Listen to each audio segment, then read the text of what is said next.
Hello and welcome to episode number 24 of Chel Squared. I'm your host, Andrew Chelney, and oh man, do we have a show and a half for you today. Please make sure to follow the podcast on Twitter at Chel Squared and on Facebook at Chel Squared for more hot takes, news about future guests, poll questions, and a whole lot more. Please rate the show on iTunes if you enjoy listening. It means a whole lot to me. And every time you either like the show on SoundCloud, give it a rating on iTunes. A puppy gets a hug from its owner. I don't make the rules here, just making sure you are in the know. Once again, as an aside, Chel Squared is now on YouTube as well. Search Chel Squared Podcast, and the show will be there if you prefer listening on that platform. As always, a ton to get into this week. Back to recording on Thursday as opposed to recording on Wednesdays last couple of weeks. Bunch of hockey news this week. The Sabres! The Buffalo Sabres, your Buffalo Sabres, my Buffalo Sabres, our Buffalo Sabres have won 10 games in a row. 10, count them, 10 games.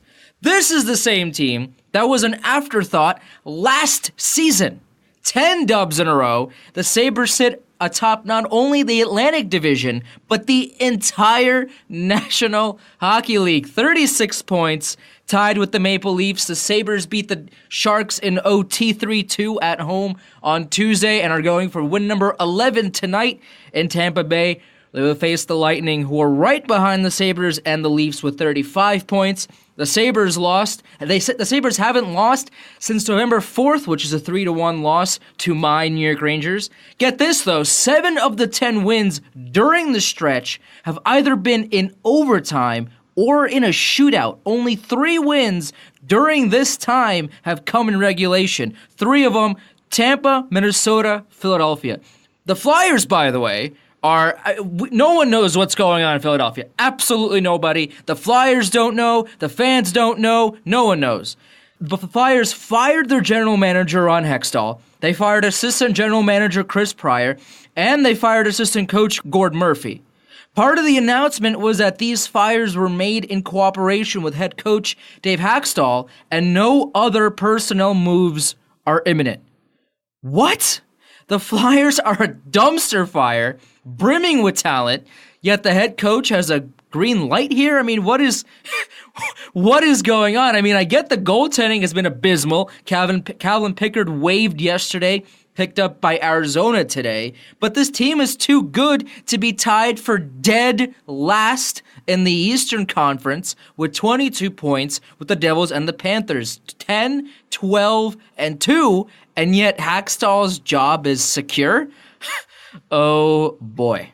The Hurricanes have also waived Scott Darling today, which is a big surprise. He's in the second year of a 4-year, $16.6 million contract. Curtis McElhaney robbed the backup spot to Peter Mrazek. Speaking of waivers, Carl Alzner sent down to the Laval Rocket today. He's making $4.625 million until 2022.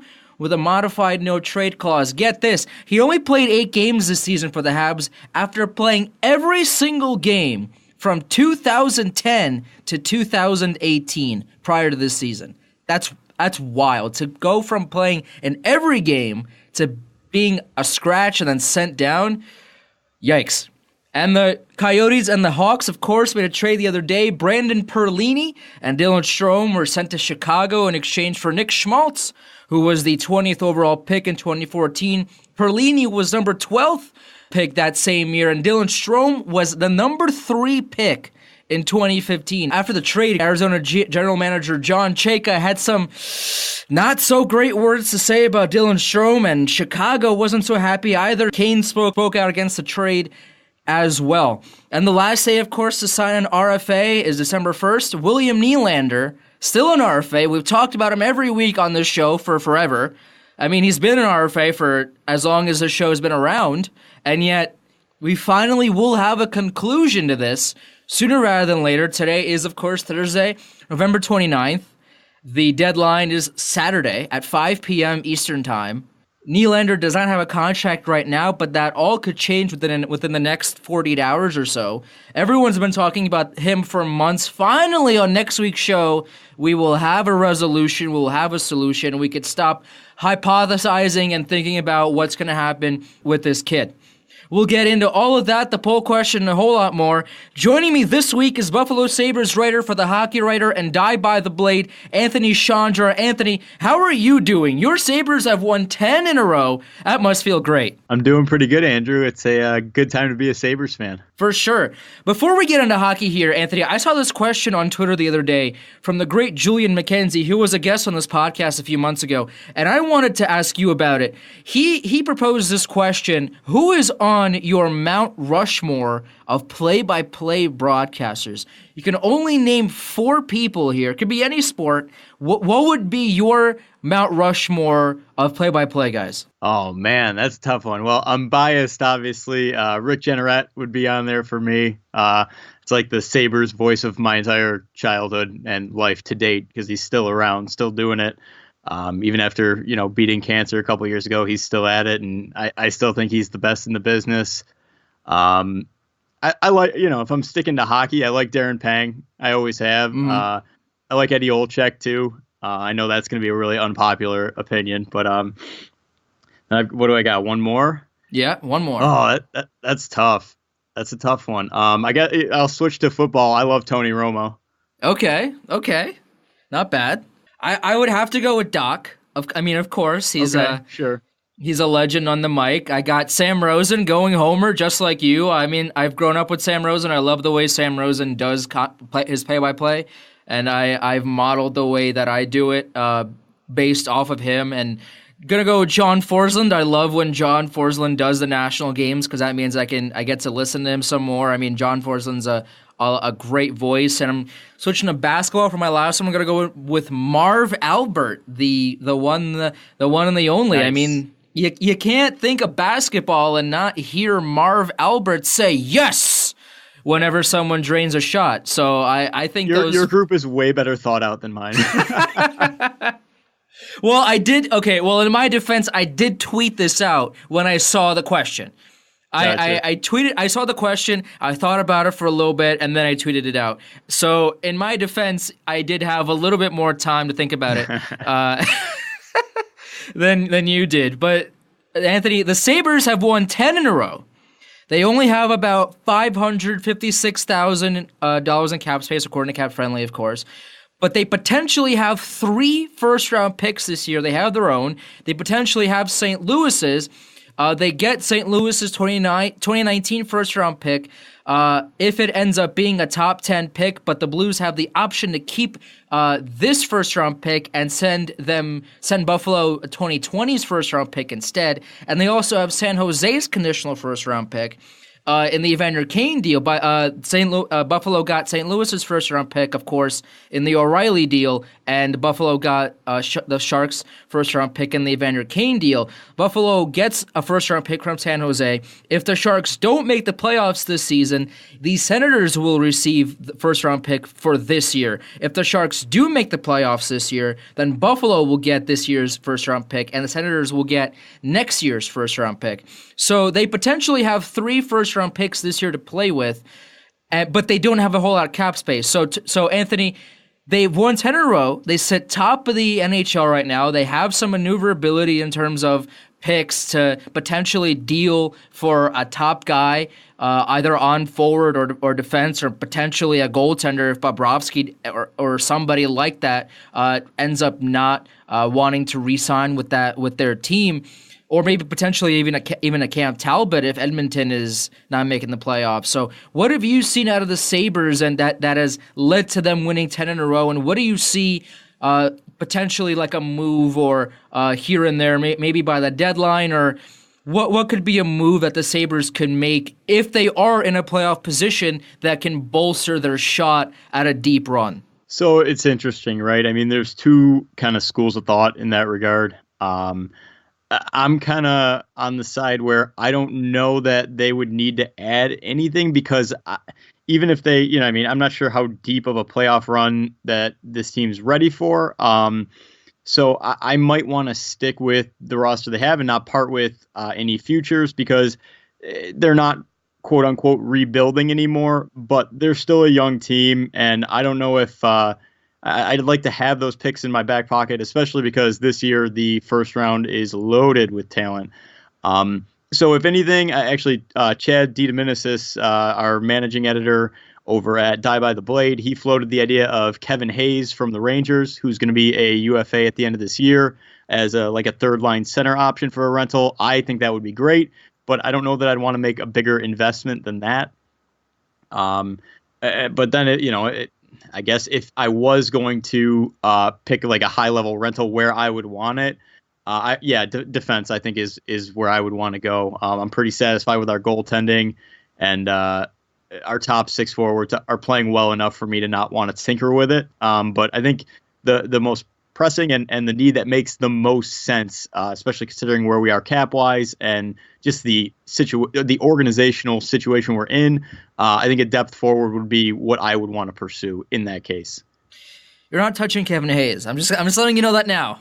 I'm letting you know that now. Kevin Hayes. I knew you wouldn't like that. Kevin Hayes, first of all, in my opinion, is better than a third line center. I mean, this guy is a top six player, no doubt in my mind. I mean, unless of course you have an elite first round center and an elite second line center. Kevin Hayes is definitely a top six player. So if you want him, I mean, you're gonna have to give up a pretty penny to acquire him. And not only is his base stats good, his analytics are pristine as well. Yep. So if you're gonna want him, you're gonna have to give up. I mean, I don't know what Gordon would want in exchange for Kevin Hayes, but top six player, you're gonna have to give up at least a first round pick for him. You think on a rental still? Yeah, I guess the only thing I'm kind of comparing it to a little bit is the last couple of years that market has seemingly gotten less traffic, right? Where Evander Kane, who I think statistically they're not comparable players in terms of style, but he's relatively comparable to Hayes, maybe a little better. Obviously, he only garnered a very late first rounder from San Jose and like a C-level prospect in Danny O'Regan. So just gauging what the market's been. If the price is a first round pick, then I'm not interested. I'd rather just leave the roster as is. And that's not a slight at Kevin Hayes. It's just where we are as an organization. That doesn't make sense to me then. But I think on the Sabres, he would be the third line center, mostly because they're not going to move Casey Middlestat to the third line. And obviously Jack Eichel is the first line.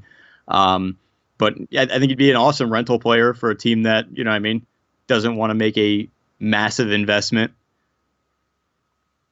Yeah, I mean, the Sabres roster, it looks good, but again, as I said, 7 of the 10 wins in this streak have been past regulation. So what have you seen from this team on the ice that has either propelled them to win in extra time or have deterred them from winning in regulation? Because they only won 3 of the 10 games in 60 minutes, and they've needed 7, and they've needed extra time to win 7 of those. So what has been it's tough to say problem, right, because you've won 10 games in a row, but what has been the problem for the Sabres in terms of getting it done within the first 60 minutes of gameplay?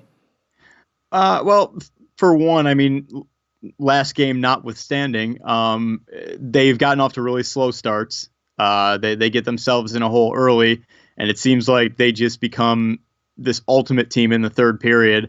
Their Corsi metrics between the first and second period versus the third, it's like a brand new team took the ice every night. But I think the secret sauce behind the wins obviously has been clutch play, and Jeff Skinner has been on fire. But the kind of unsung heroes a little bit are the goaltenders. Buffalo has given up, I think, the third fewest third period goals in the league at 19. So they've been really making clutch, big time saves in important situations. But you're right. They've played like an average team during this stretch. There's been some luck there. You know what I mean? The metrics will tell you that, and the eyeball test will tell you that. You can't sustain, making, I think 5 of the last, 10 games have been third period comeback victories too. And that's obviously not something that you can sustain. We're having fun while it lasts. I think at the end of the day, this is still a good team. It's still a playoff team. But if I'm taking the homer glasses off and just looking at it as a neutral fan of hockey, no, they're not gonna retain the top of that division. Not how they're playing now. Well, then how do you fix it? Would it be via a trade, or as you've said, they've been an average team. So how do you make this team an above average team without giving up at least one of the 3 first round picks that they have? Or would you do that? Or would you stand pat and make this a potential first round exit kind of team, and then next year you go for those big names? Yeah, the biggest thing that I don't think Buffalo fans should lose sight of, this is still a development year. Our roster is so young still. You've got an 18-year-old on the back end who last game logged the most minutes on defense in Rasmus Dahlin. Jack Eichel's still only 22. Reinhardt's 23. Thompson's 21. Middlestad's 20. Even Jeff Skinner is not that old. You know what I mean? He's 26. So you've got a lot of young players, and this was always going to be a development year. So as exciting as it is that they appear to be a playoff caliber team, I don't think you forfeit assets and sort of kind of abandon the long-term vision for the sake of making a deep run. This is still a work in progress, so to speak. And yeah, maybe, depending on how they finish this year, and it all depends on where they are at the trade deadline too. You know what I mean? You can say so much in November, but it can change by February. Maybe they're still top of the division, and in which case, yeah, I would be more inclined to part with one of those first rounders, for a rental player. But if they're still kind of, a strong wild card team, I don't think I mess with the formula they've got going on now, because the progress is there. And the whole goal of this season was to develop and cultivate young talent and keep building from the ground up in the organization. I don't know that you abandon that vision just yet for the sake of this season. Jeff Skinner has 19 goals and 27 points in 25 games. The Hurricanes gave him up for what appeared to be sort of close to half a sandwich and a bag of pucks for a guy who has shown that he's able to score goals almost at whim. He is one of the league leaders in goals with 19. His shooting percentage is pretty high at 23.5%. And Jason Pominville has been kind of he's revitalized his career in a way. He has 18 points in 25 games. What have you seen out of those two players that have elevated the offense from being bottom of the barrel, as we've seen in previous years, to kind of a resurgence in the Buffalo offense? Yeah, I'm gonna eat a little bit of crow right now, and I wasn't alone in this assessment. Right at the beginning of the Sabres Western Conference road trip, which I want to say was like maybe 6 or 7 games into the year, Housley moved Jason Pominville up to the first line and brought Jeff Skinner back up to the first line with Eichel. We loved, everybody kind of consensus really liked the Skinner move with Eichel, but unanimously hated putting Pominville on that first line. He has proved everybody wrong in that regard. For some reason, he's clicking with Jack Eichel. I think it's his veteran presence. And one of the things about Eichel is, over the last couple of years, as he's grown, nobody ever seems to be ready for that magical pass, that unlikely pass through traffic. It just seems to die on his line mate's stick. Jason Pominville is always in the right spot to capitalize on what Eichel's able to create in the offensive zone. So I think that's been huge and a big part of why Pominville's career is kind of having a short revitalization here at 35 years old. But Jeff Skinner, people forget, last year his primary center in Carolina was Derek Ryan. That's not even in the same stratosphere as Jack Eichel. So while he will plateau at some point, I don't think he'll finish the year at his current pace of 88 points. He'll kind of regress toward the mean to an extent. He's going to post career best because he's got the best center he's ever played with. You're absolutely right. The Buffalo Sabres have been one of those teams, as you very well know, that have not been able to score goals much of, at all over the past few years. And for Buffalo to finally get a scorer like a Jeff Skinner and like a Pominville, who prior to this season, if you would have told me Pominville would have 18 points in November, I would have told you to go buy a lot. I don't know. I don't know if people would have believed you. But at this point right now, I mean, Jack Eichel leads the team with 28 points. Jeff Skinner right behind with 27. You have Sam Reinhart stepping up with 17 points as well. I mean, this team, and you got Rasmus Dahlin, who is 18 years old, younger than both of us. I mean, we're sitting here talking about this kid. This kid's playing in the NHL. He's one of the best young talents in this league. What have you seen out of Rasmus Dahlin so far this season? Because again, the whole Calder conversation is, give it to Pettersson. He's a elite scorer and all that, and he is. And I said this last week on my show. Pettersson has one of the best shots I've seen in any young players in a long time. I mean, you got Laine, obviously, and you got a couple of other guys, but Pettersson has that disgustingly good shot. But Rasmus Dahlin isn't scoring as much as Pettersson is. Only got 2 goals and 12 assists, but he's a defenseman as opposed to Pettersson, who's a forward. What have you seen out of Dahlin that suggests, hold on, Dahlin deserves to be in this Calder trophy conversation? Yeah, I mean, the way the Calder is awarded every year, I think Pettersson is still the odds-on favorite. But one of the things that I would point anyone, who's not a regular watcher of the Buffalo Sabres, I would point them to about Rasmus Dahlin's game. He is so strong defensively for an 18-year-old. And yeah, the sexy part of his game is what he's able to create offensively. He's got that elite puck carrier vision. His passes are always on the tape every time. But in the defensive zone, what he's able to do and how he's able to position himself against top forwards or really anybody is just incredible to me. There was a play in overtime against San Jose in our last game where San Jose was coming back on a 2-on-1. It was almost a go-ahead goal, and Rasmus Dahlin flies down the ice, dives, and breaks up the pass from behind the play. I mean, he is just such an incredible talent. Every facet of his game is so much more mature than your typical 18-year-old player, let alone a defenseman, which we know take longer to develop. Just how far he is given his age. I think he's the top rookie in the league, and I'm not even saying that in a biased way. I love Pettersson. I agree with you. I think he's got one of the elite shots in the NHL.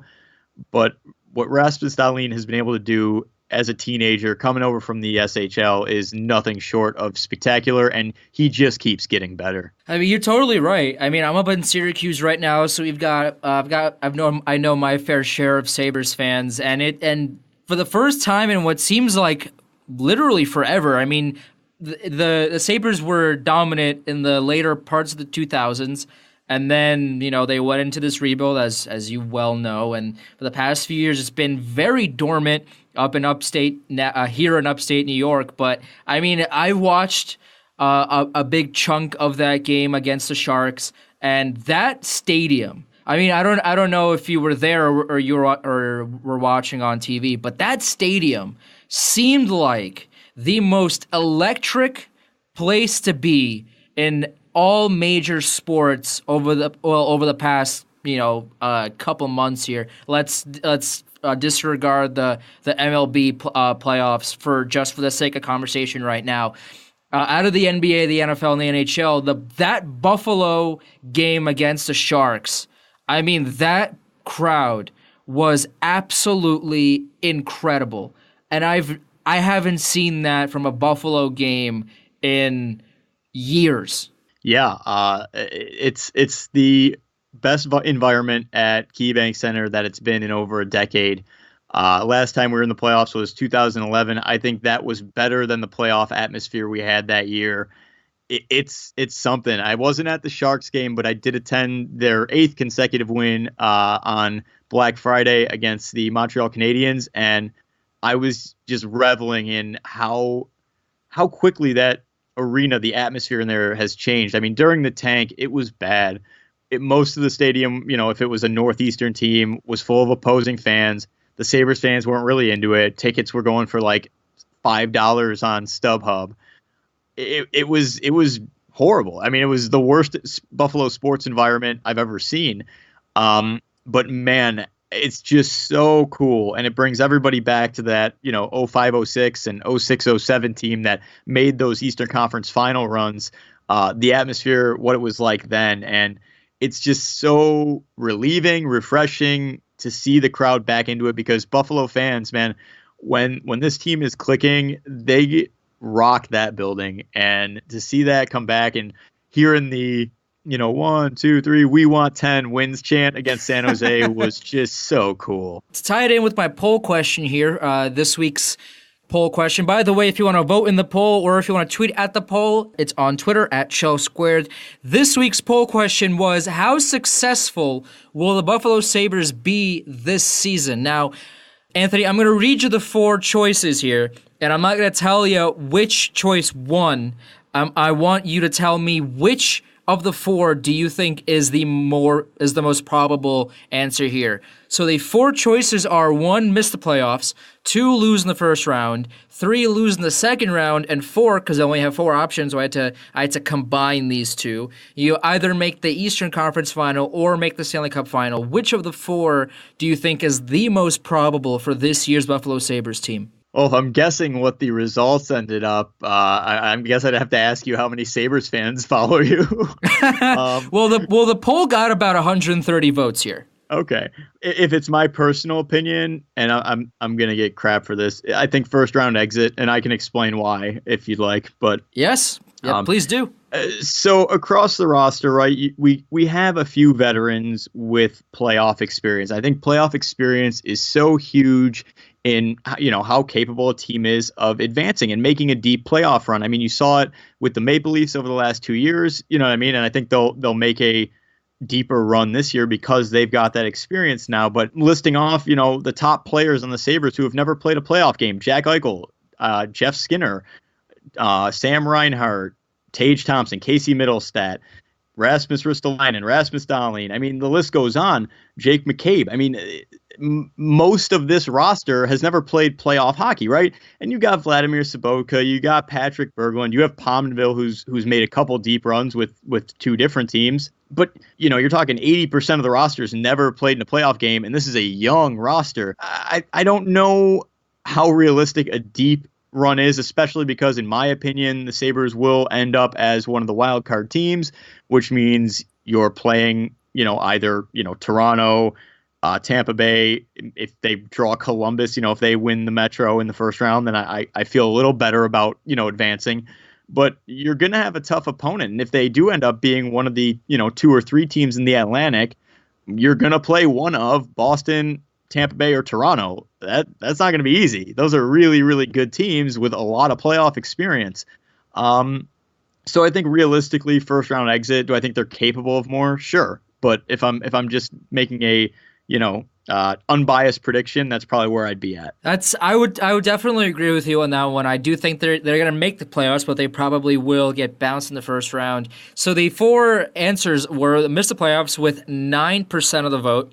You got losing the first round, got 57% of the vote. Lose in the second round, got 24%, and make either the Eastern Conference Final or the Stanley Cup Final with 10% of the vote. Now, one of the responses to this poll, at MillerFan01, he said, it's hilarious that 10 people think we're going to miss the playoffs after this start.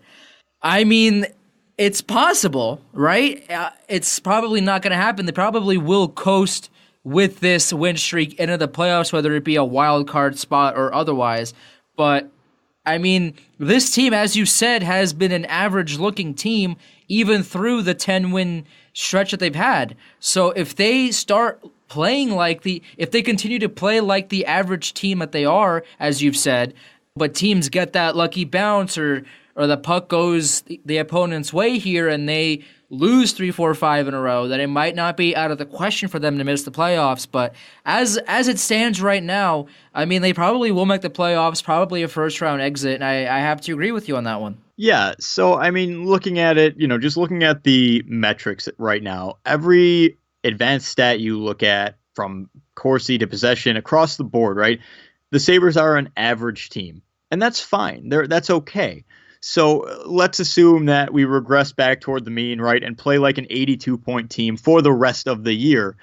if they play 500 hockey from here on out, yeah, they're right on the cusp, right? So they've got to be a little, they can either get away with that and make a playoff spot or be a little bit better. So yeah, like you said, if they're going to regress, toward what the data is showing us they should be, no, playoffs aren't guaranteed. I think they're likely. I think they're more likely than not at this point, because I think this is a slightly better than average team, meaning, obviously if logic, dictates where you're going to put them, especially given where they stand now. Yeah, they should have no problem getting a wild card spot, but no, it is far from guaranteed. There's a lot of hockey left to play, and what they're doing now, while it's fun and everybody's loving it and we want it to keep going, it's not sustainable. For sure. Well, Buffalo right now leading the Atlantic as well as the NHL, but one team that definitely is not doing that, leading the bottom of the Eastern Conference, is the Philadelphia Flyers, tied for dead last with the Devils and the Panthers with 22 points. The Flyers are 10-12-2 in 24 games played this season, and the Flyers fired some strange names, if I do say so myself. They fired everybody pretty much except for the head coach. They fired general manager Ron Hextall. They fired assistant general manager Chris Pryor. And they fired assistant coach Gord Murphy. But the quote that really interests me is that they've made these decisions. They fired assistant coach Murphy in close consultation with Flyers head coach Dave Hextall. I just don't understand how you would fire him and not Dave Hextall. It personally, I don't understand this move much at all.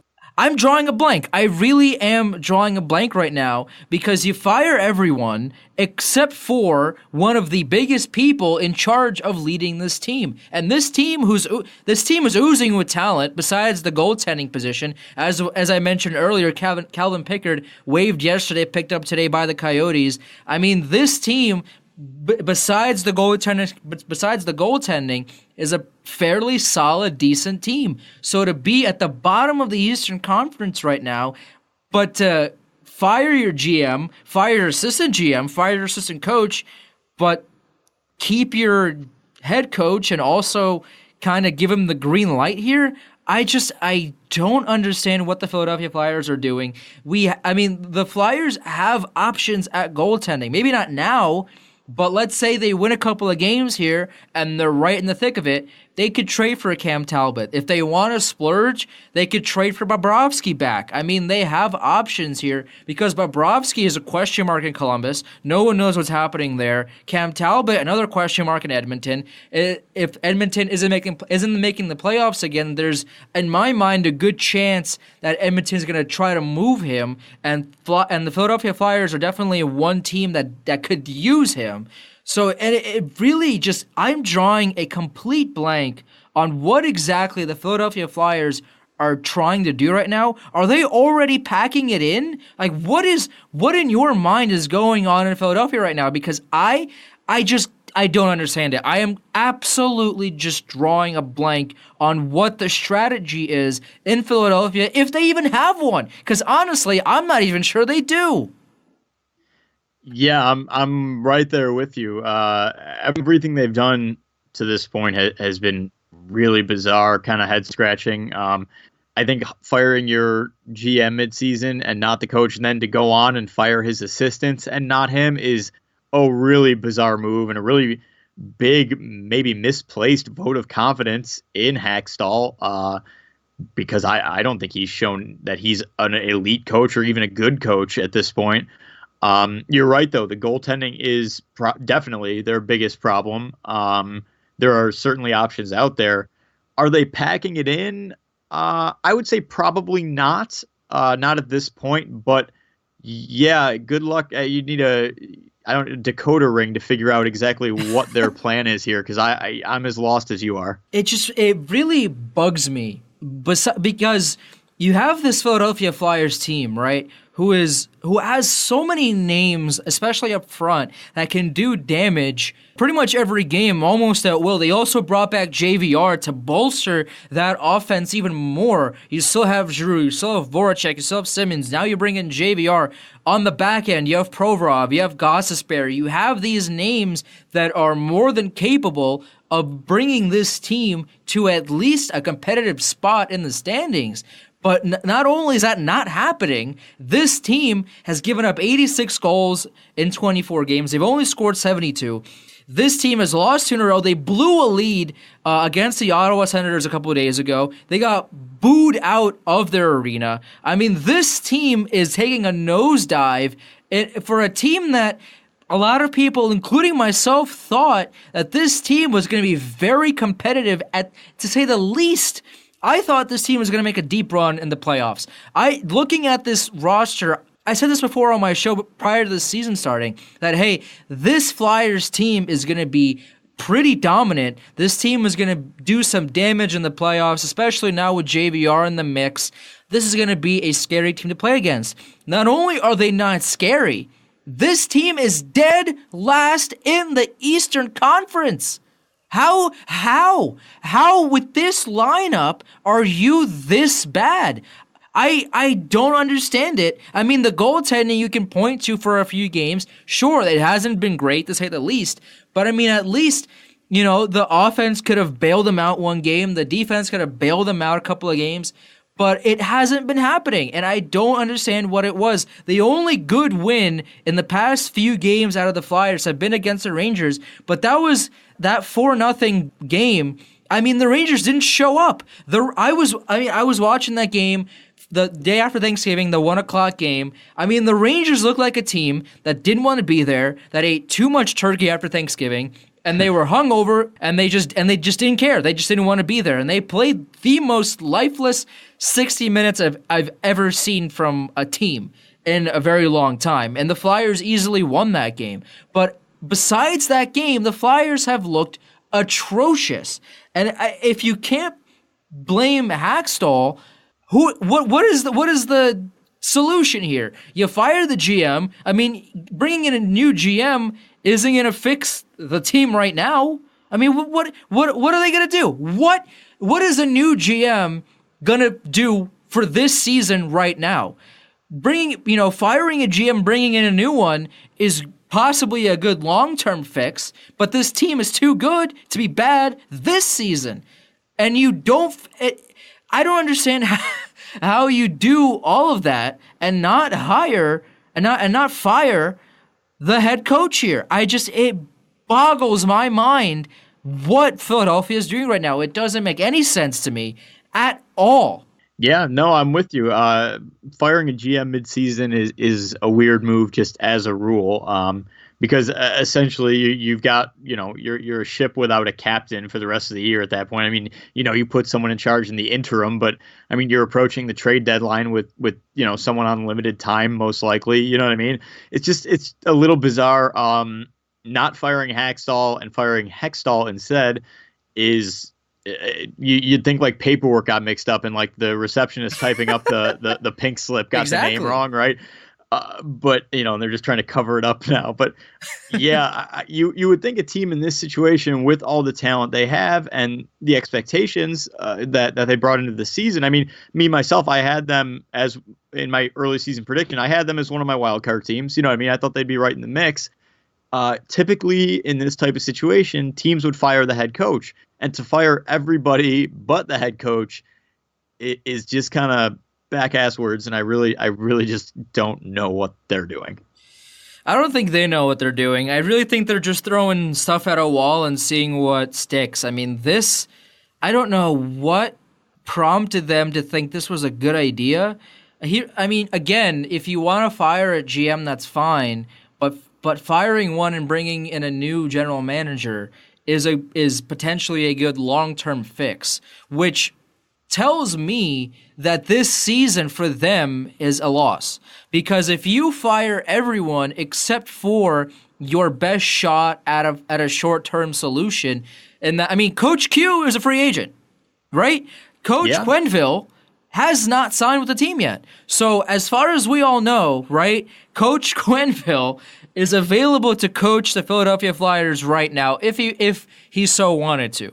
The fact that you fire everyone except for the one position that could bring in the best short-term results right now, it is astonishing what the Philadelphia front office is doing right now. It truly, I've never seen this before in terms of just like, it just doesn't make any sense. I mean, I again am just drawing an absolute blank as to what the Flyers organization is thinking is going to happen because of these moves. The one person that you could fire and then hire someone else to bring in potentially the best short-term results to salvage the season, you don't fire, and on top of that, you consult with them to fire the assistant? I mean, what? What? I've never seen this before. That is, oh boy. This is absolutely absurd. Yeah, they're a mess. I mean, there's no doubt about it. And you mentioned Quenneville. He's the perfect coach for this type of team. You've got a healthy mix of veterans and young guys. The goaltending's not great, but he's dealt with, let's say, inconsistent goaltending in Chicago. I mean, yeah, it was great during their cup runs, but he's no stranger to the situation the Flyers are in. So yeah, I like we've both said, no clue what the direction is here. It doesn't make any sense. I mean, I guess the best case scenario for the Flyers right now is to claim Scott Darling from Carolina, but with this contract, I don't know if that's going to happen or not. But speaking of Carolina, I mean, they just won their last game against Montreal 2-1. Right now, they sit in the wild card spot. They did waive Scott Darling, who's in his second year of a $16.6 million contract. Curtis McElhaney, of course, won the backup spot over him to now back up Peter Mrazek, who's the starter. I mean, Carolina, 12-9-3. By the way, Brian Burke is Carolina's biggest enemy right now because Carolina loves to have fun after they win at home with the chants and and all the fun stuff that they do. And Brian Burke, not a fan of the fun that they have down there in Carolina. I mean, listen, here's the thing. The NHL needs this. The NHL desperately needs this kind of just laid back, let's have some fun here at the Hurricanes are doing. And for Brian Burke to be the killjoy here and to say, oh, like I don't have the quote in front of me here, but basically the gist of it is he hates fun. He hates fun here. He doesn't enjoy what the Hurricanes are doing. I don't know, man. Carolina needs to continue. If nothing else, more teams should be doing this because it shows the character of hockey. It shows that players have fun, that the fans should have fun. Everyone should have fun at these games because that's what sports is. That's what sports are all about. At the end of the day, is to have fun here.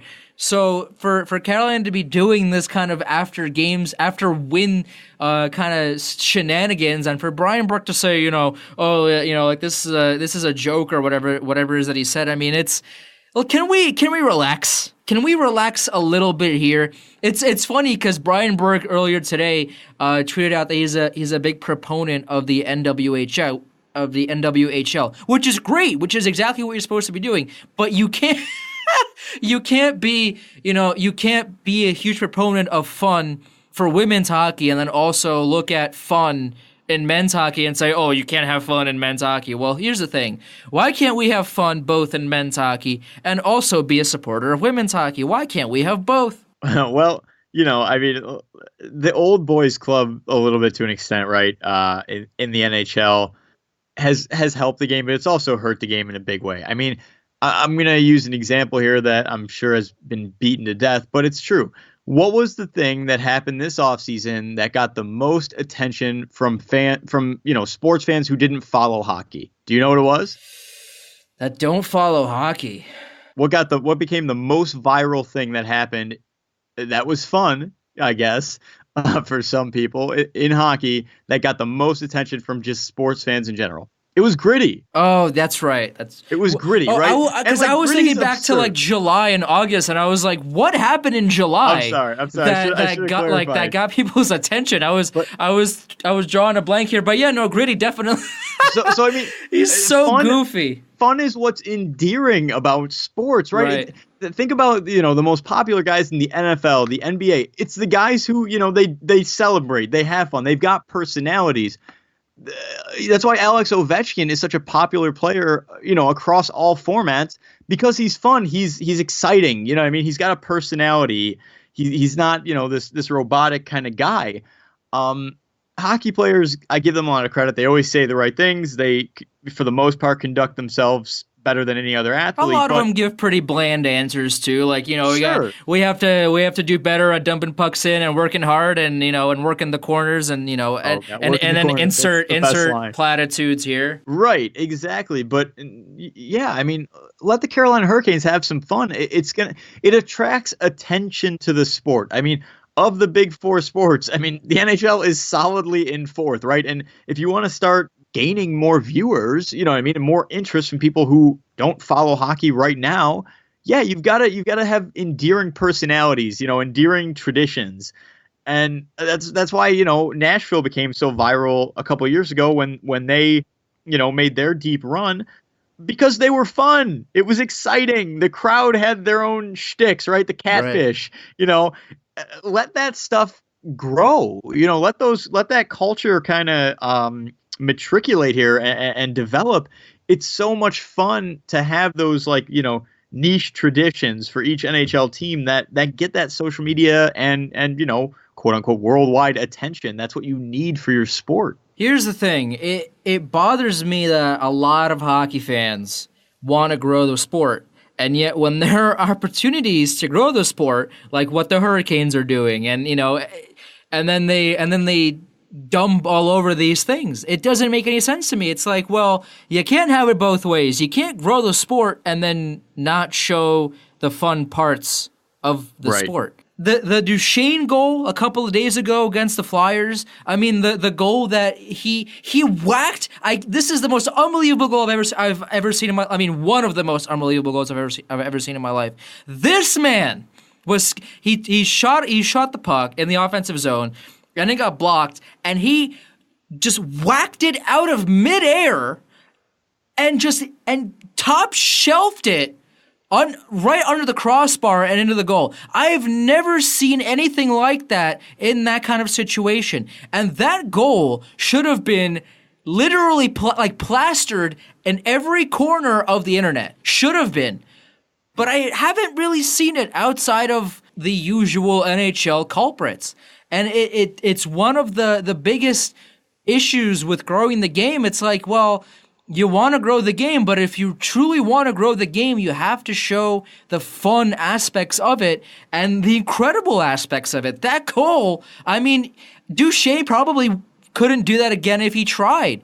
And for him to not only hit the puck, but to roof it and to score the way he did, that was one of the greatest goals hockey has seen in a while. And for them to not plaster it everywhere is one of the problems with growing the sport. If you want to grow the sport, you have to show why it's fun. And for Brian Burke to come out and say basically that he hates fun, and for the league to not plaster that goal everywhere, it's the biggest reasons why the sport, as you said, is fourth in major sports. The NBA is obviously fun, showing the fun aspects, and obviously basketball is more popular, at least in America, and the other sports as well are obviously bigger. But if you want to grow hockey, show the fun aspects, and if you're not doing that, well, there's your problem. Yeah, no, I agree with everything there. Yeah, it's a little bit of a double-edged sword for the people who are, anti-fun, right? Like you said, they want to grow the sport, but they don't want to do anything differently. It's like, okay, if you want to eliminate, keep personality kind of eliminated from the sport and take the PK Subans and the Alex Ovechkins and just kind of shove them aside and disregard their kind of style. Okay, go back to how the rules were set then the year after the lockout, where they were calling everything and there was more offense. That's what you have to do. That's what the NFL has done. It's just offense versus offense. The biggest game of the year, the most talked about game of the year in the NFL was the Rams and Chiefs, where, it was just an offensive onslaught. Like, okay, you don't want to allow personality in your game. That's fine. Find something else to make it more exciting.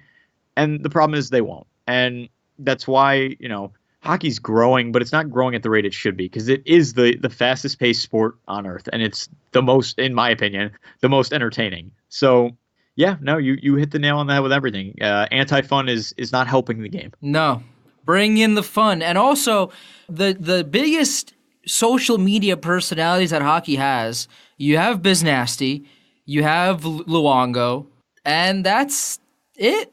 Really? I mean, you also have Danny Carcillo, who is a big proponent of brain injuries, and he's now talking about hazing in minor leagues, and which is fantastic, and to really shine a light on those problems. But in terms of like fun hockey personalities, there's two. There's Luongo and there's Biz Nasty. One of which is retired. I mean, you don't have a whole lot of fun current players that are also fun on social media, which is disappointing, right? Because you have football personalities that are on social media and are fun in their regards. You have basketball personalities, you have baseball personalities, but for some reason, hockey, you have Luongo, and that is it. You don't have a whole lot there. I mean, you have a lot of players with accounts, and that's it. Like, out of every major sport, hockey seems to be the one sport that a lot of big players, either aren't on social media at all or have accounts and are never on there. I mean, I think the NHL needs to do they need to do a lot better job of getting these big names, these big talents, these personalities to social media to really show that aspect of the sport, because one of the biggest ways to grow anything nowadays is through social media.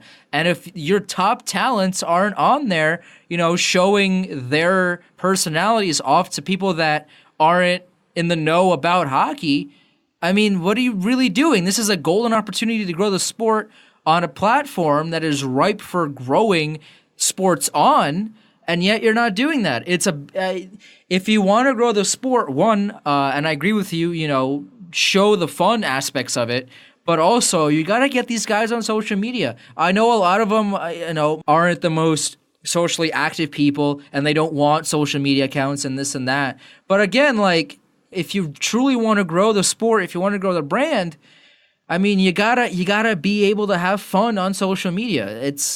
And for the NHL to kind of not push that, it's disappointing. Yeah, no, absolutely. You're right on. I mean, social media presence is obviously a big thing in the NFL, NBA. I don't know about baseball so much, but you get the idea, right? I mean, in terms of social media presence, yeah, NHL is dead last in that regard. And like you said, the only real current player who's kind of active on it is Luongo. So yeah, that's definitely something that has, I guess, contributed to the, lack of new fan engagement, let's say. Yeah, I mean, it is unfortunate. But I mean, again, swinging back to the game itself here, the Coyotes and the Hawks made a trade a couple days ago.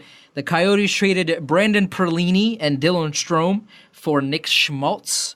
And very interesting trade because all of these guys are 22 or younger.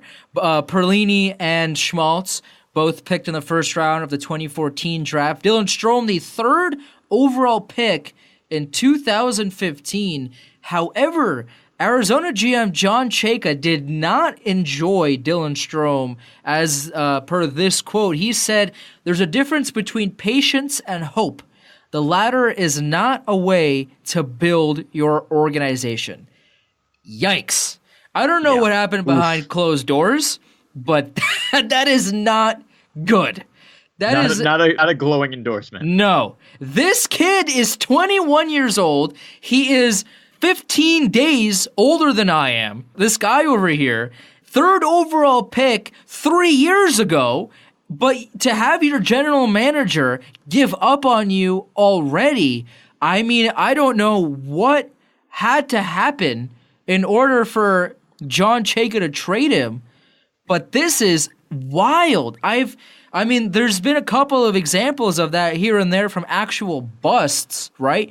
But we haven't seen enough of Dylan Strome to label him a bust. Again, he's only 21 years old. This guy still has a ton of room to improve. So for the general manager of a hockey team to totally give up on you, I mean, that is that's not good, to say the least. It's bad. It's very bad. Yeah, I mean, and I've got a lot of respect for John Chayka. I really love what he's done there, how he's got them kind of on the upswing after they were, when he took over, probably the joke of the NHL. You know what I mean? They not only is it not a great market, but they were a terrible team. So I support what he's doing, and you know, I think his assessments are usually pretty spot on. So that looks real bad for Dylan Strome, for him to say something like that. And Chayka is a pretty reserved guy in that regard, right? So for him to go so far as to make, you know, that bold of a statement was surprising to me.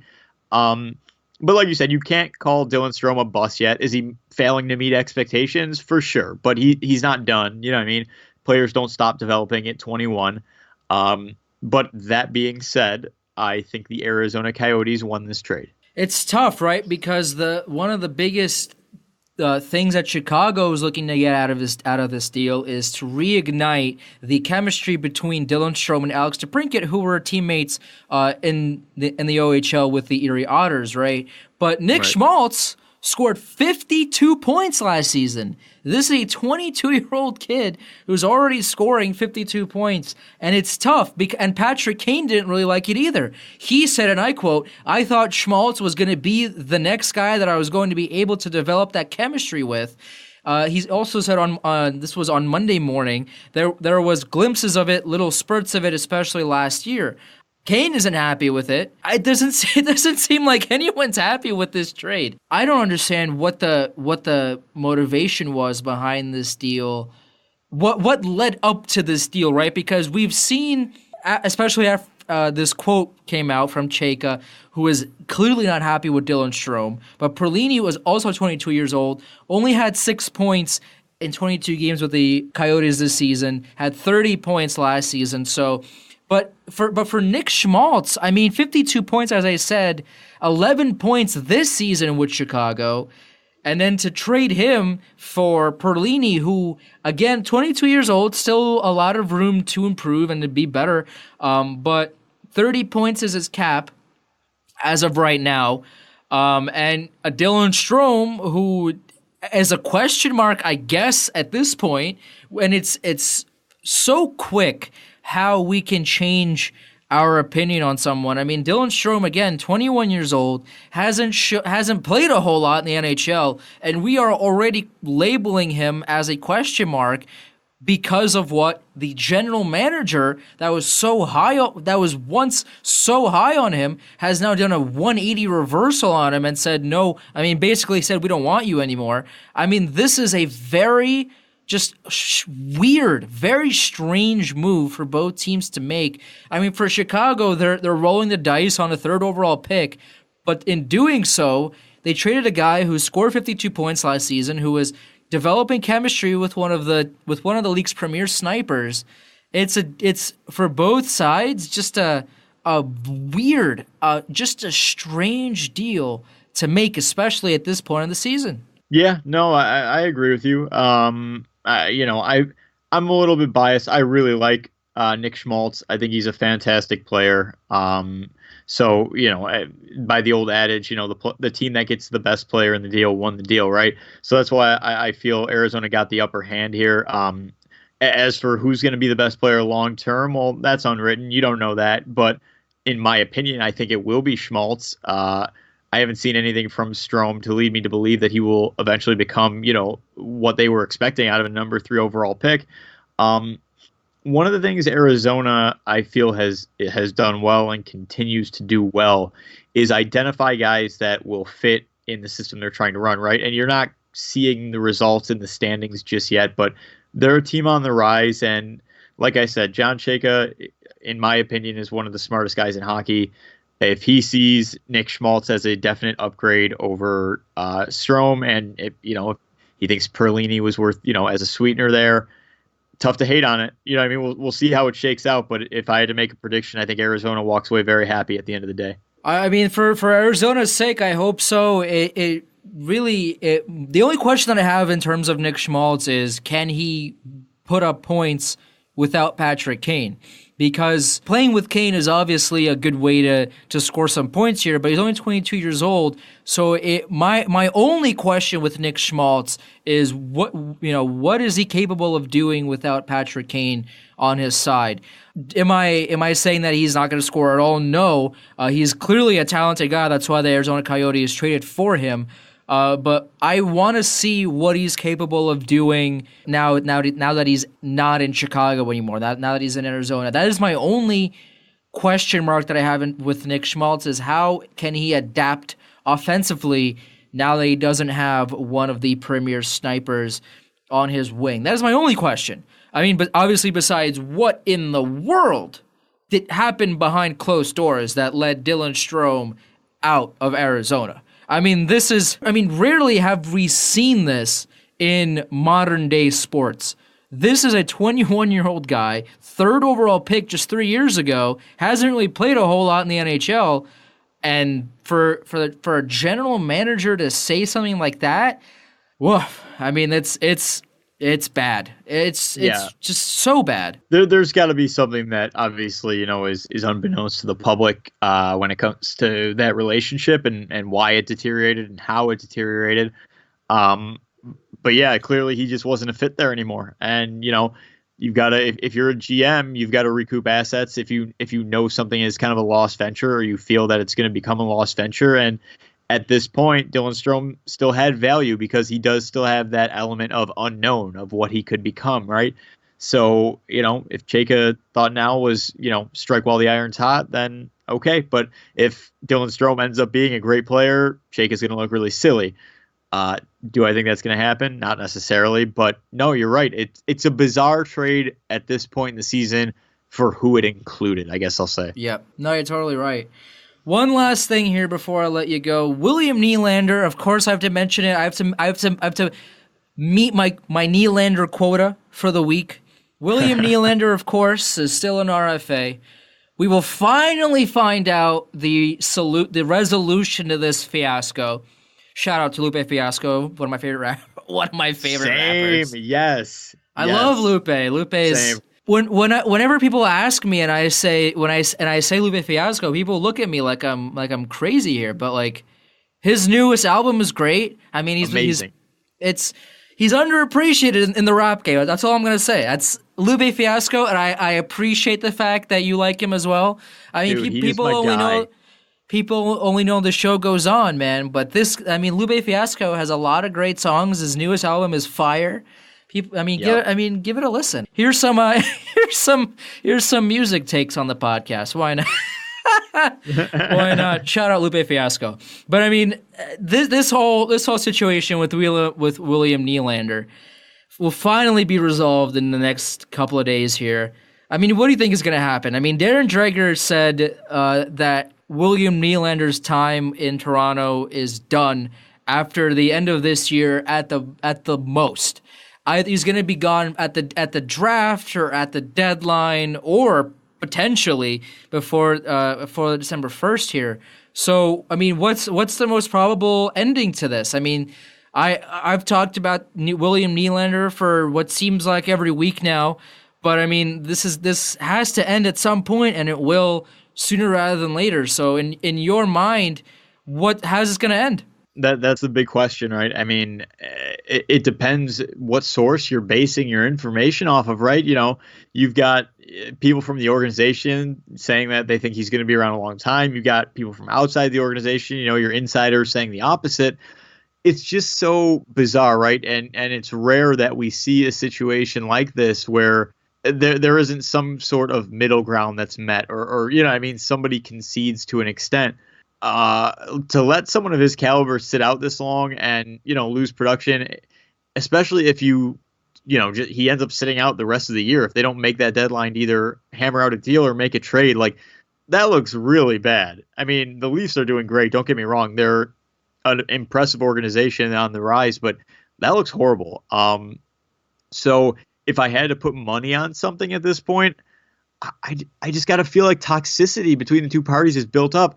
If I'm going to bet on something, I would say a trade. But who knows at this point? Bob McCown, who is the host of Primetime Sports on the Fan 590 and Sportsnet, tweeted out earlier today, if you could only keep one, and he put two options, Matthews or Marner. Now, the option should read 100% Matthews, Absolutely. 0% Marner. However, this poll has almost 9,000 votes. 74% of people say Marner. I mean, Matthews. Wow. Oh, okay. I was going to say, no. I'm sorry, I misspoke. 74% of people say they would want Matthews. 26% of people say they prefer Mitch Marner, over Austin Matthews. Now, I'm not good at math, so I'm gonna look up really quickly before, while you give your response to this atrocious take. I'm gonna do some math here and figure out how many people that exactly is. I mean, the fact that it's above 0 is wild. But I mean, this is. It's gonna be around, I think, like 2,250 people in that neighborhood if my brain math is working. But I could be way off. I'm no Rain Man. But at the end of the day, I mean, it's got, you know what? And I'm going to go on a short rant here. That's got to be, though, that 26%, it's got to be the same people who every week try to tell Sabres fans that Mitch Marner is better than Jack Eichel. Spoilies, he's not. But he has such a weird cult following up there. Like, he's a great player, but man, so many people are ready to die on that hill that he's just the greatest thing since sliced bread. He's not better than Austin Matthews. I hope that the Leafs think he's better than Austin Matthews and they let Matthews go, because that would make life easier on the Sabres. But that's not reality. So I have, and you know what, to be fair, I mean, you have to look at this and it sounds bad, but it's true. Austin Matthews is an American player playing for, the biggest Canadian fan base. So there's a little bias probably in that voting. I'm going to get a lot of Habs fans angry now because that's okay. Because they can be angry that. at me. Give them my Twitter handle. Oh, it's true. boy.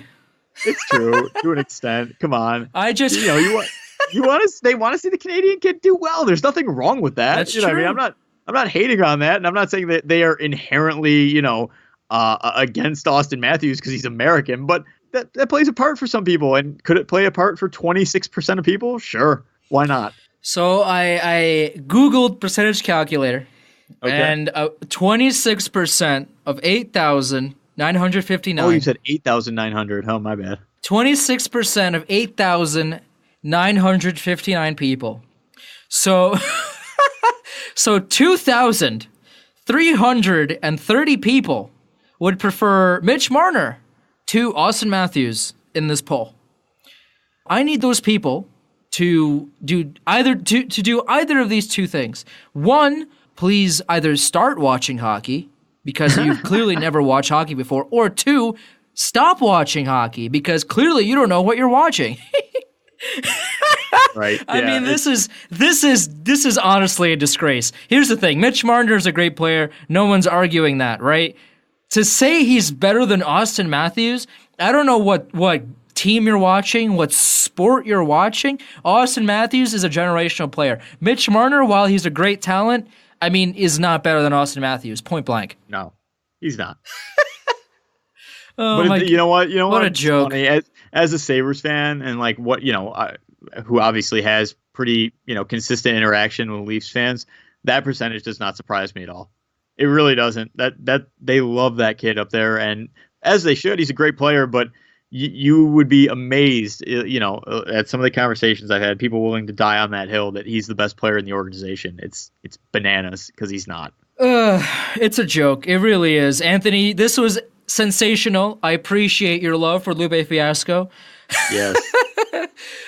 Plug your social media. Plug where your stuff is, where your articles are, where people should read your stuff, and where people should follow you. Yeah, follow me on Twitter at Sciandra Sports. That's SCIANDRA Sports. I'm currently staff writer at Die by the Blade and the Hockey Writers. And if you're into football, I also write for the Bills Mafia as well. But yeah, no, it was a great time. Andrew, thank you so much for having me on. I really appreciate the invite, and hope to chat with you again soon. Absolutely. And that was, of course, Chel Squared. I'm your host, Andrew Chelney. I really appreciate you listening, and I'll talk to you again next week.